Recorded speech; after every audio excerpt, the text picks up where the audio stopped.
Hello students, good morning. We have been studying about the chapter The Three Orders. The three orders were the clerics, the nobility and the peasantry. While yesterday we studied about the fourth order which was the larger town that had near about 30,000 or over it the population यानी ऐसे नगर जो 30,000 की जनसंख्या को रखते थे या उससे अधिक को उन्हें जो है नाम दे दिया गया द फोर्थ ऑर्डर। ठीक ना, ये फोर्थ ऑर्डर तो इसके बारे में हम लोग पढ़े थे। और because there developed the increase the population the trading system was also developed, trading भी बढ़ी and in every town there they built the क्या था उसका नाम, गिल्ड। वहाँ पे जो है गिल्ड हॉल बनता था and every craft industry also associated their own guild. ठीक ना, लोग जो है गिल्ड का निर्माण करते थे। Guild was the organisation which control the quality and the price of their products and also the rules for their selling. यानी गिल्ड वो श्रेणी होती थी, वो संगठन होता था जो अपने उत्पादों की कीमतों को कंट्रोल करता था, उसके नियम कानून बेचने आदि का जो है डिसाइड करता था। तो ये सब उन्होंने कल पढ़ा। ठीक ना, the international trading system was also developed, ये हम लोग कल पढ़ चुके हैं। And today our next point is the cathedral town. Cathedral towns, बेटा कैथेड्रल भी है और टाउन्स भी है। ठीक ना, तो व्हाट इट मीन्स, तो if any church was built so large and around that if the towns were developed that were named the cathedral towns। यानी कोई ऐसा बड़ा चर्च बनाया जाए जो बनते बनते काफ़ी समय ले और उसके बाद धीरे धीरे वहाँ पे लोगों का बसना शुरू हो जाए तो उसका नाम जो है कैथेड्रल टाउन दे दिया जाता था। ठीक ना, तो अब बात होती है बेटा कि how this cathedral towns were built, ये कैसे बनाए जाते थे। तो इसके लिए बेटा ये था कि there were several peoples, there were several people who were so rich, how they spent their invest their money. तो चलिए देखते हैं बेटा। One of the ways that rich merchants spent their money was by making donations to church। यानी Europe में जो है तमाम ऐसे धनी व्यापारी थे जो अपने धन को जो है चर्च के निर्माण में एज ए डोनेशन, ठीक ना, एज ए चैरिटी वो दिया करते थे। और it was seen that from 12th century many large church were built in France. France में जो तमाम बड़े बड़े नगर वो चर्च बनाए जाने लगे और वो क्या कहलाते थे, वो कहलाते थे कैथेड्रल्स। उनको नाम दिया गया कैथेड्रल्स। ठीक ना, और while the cathedrals were belong to the monasteries, हाँ, हालांकि ये जो कैथेड्रल जो होते थे वो मठों की संपत्ति माने जाते थे। ठीक ना, but even the different groups of people contributed in construction. तो उस कैथेड्रल के निर्माण में जो है केवल मोनास्ट्रीज के लोग नहीं सहयोग करते थे या राजा नहीं सहयोग करता था, बल्कि डिफरेंट ग्रुप्स ऑफ पीपल, तमाम वर्गों के लोग जो है उसमें जो है पीजेंट्स भी होते थे, लेबर्स भी होते थे। हाँ, they contributed to the in the construction of that cathedral. How they contributed, either they used to work or provided some materials or also provided some money towards them, या वो कुछ पैसा देते थे, कोई सामग्री देते थे या वहाँ पे फिजिकल वर्क करते थे। हाँ, in any way they also contributed in the construction of the church. किसी भी तरीके से हर आदमी जो है उसके निर्माण में अपना सहयोग दिया करता था। ठीक ना, और those cathedrals were built with the stones. वो कैथेड्रल जो थे वो बड़े बड़े पत्थरों को सेटिंग करके बनाए जाते थे। हैं, that took the several years to complete, और उन चर्च को बनने में कई साल का समय लग जाता था। ठीक ना, and This was the result that the area around the केडल्स became more populated. क्योंकि वहाँ पे कंस्ट्रक्शन का काम चल रहा है, तो उसके आसपास जो है धीरे धीरे पॉपुलेशन इस्टेब्लिश होने लगती थी, लोग वहाँ पे बसने लगते थे। हाँ, और वो that was developed just like in the form of a town. वो एक नगर के रूप में बस जाता था। That is why that was named the cathedral town है, and which was considered as a pilgrimage spot. उसे तीर्थ स्थल के रूप में लोग मानने लगते थे, ठीक ना। तो those kettle towns were developed small towns with the small towns, those were called either pilgrimage or the kettle towns।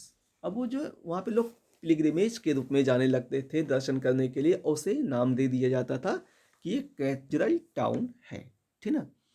अब बात पूछते बेटा कि what which type of the design was of cathedral. तो बेटा चलते हैं इसको। The design of cathedrals the design of cattle towns was built in such way that the priest voice could be heard clearly। मतलब वहाँ पे जो इतना बड़ा हॉल होता था उस चर्च में कि where gathered the several people to listen the priest preachings, यानी कि पादरी के स्पीच को सुनने के लिए तमाम लोग वहाँ पे इकट्ठे होते थे। तो ऐसा बनाया जाता था कि the priest voice could be heard clearly, उसमें जो प्रिस्ट जो भी उपदेश थे उसको साफ साफ सुना जा सके, ठीक ना। विद इन द हॉल, उस हॉल में जहाँ कभी कोई आदमी बैठा हो पूरा उसे सुनाई पड़े, ठीक ना। And even the Monks when sang the songs that could also be seen in the hall. जो उपदेश देते हों ये प्रिस्ट लोग वो, या जो मॉन्क्स जो कि साधु सन्यासी लोग जो कि गीत गा करके जो उपदेश देते हों, वो सारी चीज़ें जो साफ जो वहाँ से सुनी जा सकती थी, ऐसा उसका कंस्ट्रक्शन किया जाता था। एंड द चीमिंग बेल्स, ठीक ना, the chiming bells calling people to prayer could be heard over a great distance. समझ रहे बेटा, ओवर ए ग्रेट डिस्टेंस। और जो चीमिंग बेल्स होती हैं यानी कि लोगों को प्रार्थना के लिए बुलाने वाली, समझ आप, जो घंटियां बजती हैं वो काफ़ी दूर से सुनाई पड़ जाती थी। इस तरह से उसका कंस्ट्रक्शन किया जाता था, ठीक ना।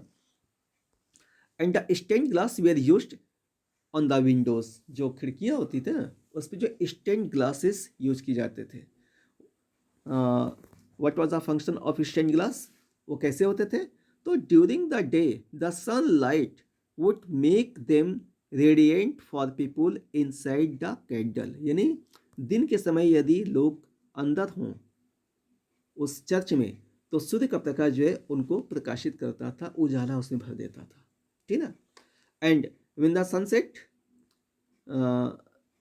जब सूर्य अस्त हो जाता था तो क्या होता था, after the sunset the light of candles would makes them visible to people outside.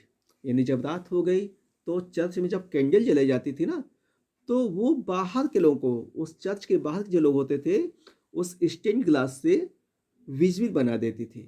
और उस स्टेंड ग्लास में क्या होता था बेटा, those stand glass which were used on the windows, they narrated the stories related to Bible, हाँ, through pictures। यानी उन स्टेन ग्लास पर जो है बाइबल से रिलेटेड तमाम स्टोरीज पिक्चराइज होती थी और ऐसी होती थी that could also be studied by the illiterate persons. यानी जो आदमी पढ़ा लिखा नहीं है, जो सुन रखा है कि बाइबल में ये सारी बातें बताई गई हैं, तो उन फिगर्स को देख करके ही that person also could study, हाँ, after seeing the pictures on stain glasses, ठीक ना।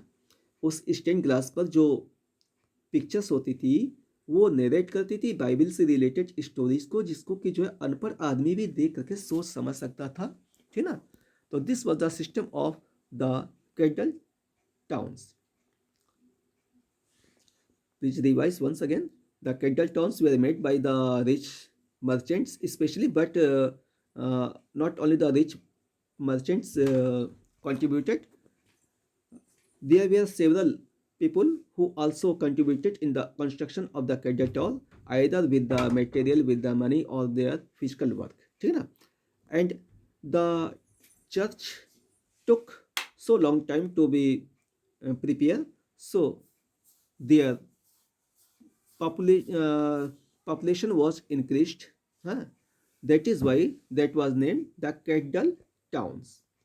यानी उसको बनने में काफ़ी समय लगता था, इसलिए वहाँ पे चारों तरफ जो है लोग बसने लगते थे, और वो नगर का रूप ले लेता था, जिसको कैथेड्रल टाउन्स का नाम दिया गया, या उसको एज ए पिलग्रिमेज भी माना जाता था। ठीक ना, एज ए पिलग्रिमेज भी माना जाता था, तीर्थ स्थल के रूप में दर्शन करने जाते थे लोग।